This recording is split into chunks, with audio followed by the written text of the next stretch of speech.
नमस्कार दोस्तों बार बार ये बात कही जाती है कि ये सरकार 2014 या 2019 वाली मोदी जी की सरकार नहीं है। ये सरकार बैसाखियों पर टिकी सरकार है। नायडू और नीतीश इस सरकार की बैसाखी हैं, जिसके मुखिया नरेंद्र मोदी हैं। संसद का सत्र चल रहा है और इस सत्र में यह कहा जा रहा था कि तमाम ऐसे बड़े बड़े बिल होंगे जिस पर नरेंद्र मोदी की सरकार आगे बढ़ेगी। लेकिन दोस्तों, अब ऐसा लग रहा है कि नरेंद्र मोदी अपने ही मुद्दों से पीछे हटने लगे हैं। सबसे बड़ा मसला है वक्फ बिल का। वक्फ बिल पर यह कहा जा रहा था कि यह बिल पेश हो जाएगा, शुक्रवार को इसको पेश करने की तैयारी भी थी। और आपको याद होगा कि भारतीय जनता पार्टी के सांसदों को व्हिप भी जारी किया था। लेकिन उसके बावजूद आखिर ऐसा क्या हुआ जो यह बिल पेश नहीं हो सका। 22 मार्च को चेन्नई में एक मीटिंग हुई, जो मीटिंग स्टालिन ने बुलाई थी। यह मीटिंग थी जनगणना के मुद्दे पर, यह मीटिंग थी परिसीमन के मुद्दे पर, यानी कि वो परिसीमन जिसको लेकर इन दिनों सबसे ज्यादा चर्चाएं हो रही हैं। दक्षिण भाषी राज्यों का यह कहना है कि उनके साथ इस परिसीमन में अन्याय हो सकता है, उनकी सीटें कम बढ़ेंगी, उत्तर भारत की ज्यादा बढ़ेंगी। इस मसले पर स्टालिन ने दक्षिण के सभी राज्यों को, इसके अलावा इंडिया ब्लॉक के तमाम बड़े नेताओं को इस बैठक में बुलाया। अब देखिए, चंद्रबाबू नायडू इस मीटिंग में तो नहीं गए, लेकिन कहा यह जा रहा है कि चंद्रबाबू नायडू ने अपने किसी दूत को इस मीटिंग में भेजा था। वक्फ बिल के मसले पर मुसलमान जो हैं, जो मुस्लिम समाज है, जो मुस्लिम संगठन है, वो पहले से ही नाराज है, नीतीश से भी और नायडू से भी। इधर ओवैसी ने भी एक अल्टीमेटम दे दिया था। उन्होंने चिराग पासवान, नीतीश कुमार और नायडू इन सब से कहा कि वक्फ बिल पर आप हमारे साथ आइए, वरना मुस्लिम समाज आपके चेहरे याद रखेगा। नीतीश कुमार हो या चंद्रबाबू नायडू, दोनों को मुस्लिम वोट मिलते हैं, भर भर के मिलते हैं, इसमें कोई दो राय नहीं है। और चंद्रबाबू नायडू को तकरीबन 70% मुस्लिम जो आंध्र प्रदेश के हैं वो वोट करते हैं।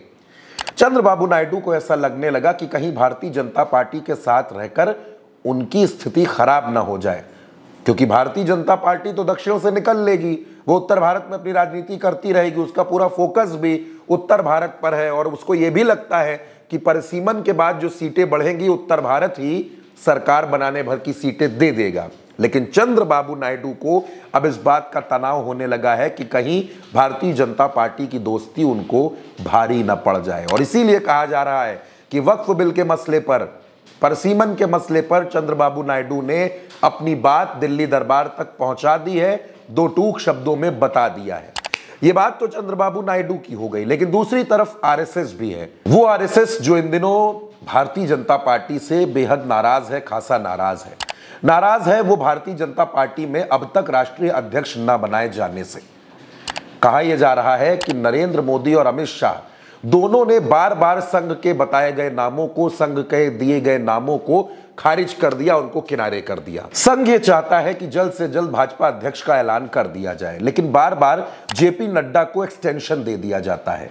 और इधर बेंगलुरु में जब अखिल भारतीय प्रतिनिधि सभा की बैठक हुई 21, 22 और 23 मार्च को, उस बैठक में आरएसएस के संयुक्त महासचिव आरसी मुकुंद ने एक बड़ी बात कह दी। उन्होंने मणिपुर के मुद्दे पर कहा कि मणिपुर में जो अस्थिरता है उस पर हमारी नजर है, लेकिन ऐसा लगता है कि अभी वहां हालात सामान्य होने में वक्त लगेंगे। दोस्तों, एक तरफ आरसी मुकुंद संघ की इस बैठक में यह बात बोल रहे थे कि मणिपुर में हालात सामान्य होने में अभी वक्त लगेगा, तो दूसरी ओर उसी समय इस देश के गृह मंत्री अमित शाह मणिपुर पर सदन में यह बता रहे थे कि मणिपुर में सब कुछ सामान्य है, स्थिति पूरी तरीके से कंट्रोल है। तो क्या ये दोनों बयान विरोधाभासी है? संघ और भारतीय जनता पार्टी के बीच में कोई तालमेल नहीं है। और दूसरी तरफ जो नरेंद्र मोदी के सबसे बड़े सहयोगी हैं, चंद्रबाबू नायडू, जिनके पास 16 सांसद हैं, वो जिस तरीके से भारतीय जनता पार्टी को और दिल्ली दरबार को अल्टीमेटम दे रहे हैं, तो क्या उसी की वजह से नरेंद्र मोदी अपने मुद्दों से पीछे हट गए हैं? चाहे वो वक्फ बिल का मसला हो, चाहे वो परिसीमन का मसला हो, या फिर वो वन नेशन वन इलेक्शन का मसला हो। नरेंद्र मोदी दरअसल अब अपनी बैसाखियों के सहारे हैं और उनको ऐसा लगता है कि अगर ये बैसाखियां साथ छोड़ती हैं तो नरेंद्र मोदी का सत्ता में बने रह पाना बेहद मुश्किल हो जाएगा।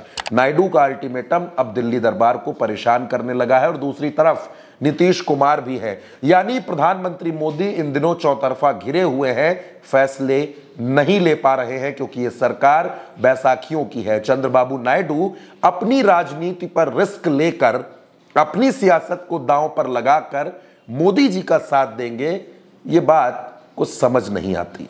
फिलहाल देश की राजनीति में क्या कुछ होगा उस पर हमारी नजर है, लेकिन जिस तरीके से चंद्रबाबू नायडू के तेवर है और नीतीश के भी बदले बदले सुर नजर आ रहे हैं, वो ये बताता है कि बहुत जल्द दिल्ली दरबार में कुछ ना कुछ बड़ा जरूर होने वाला है।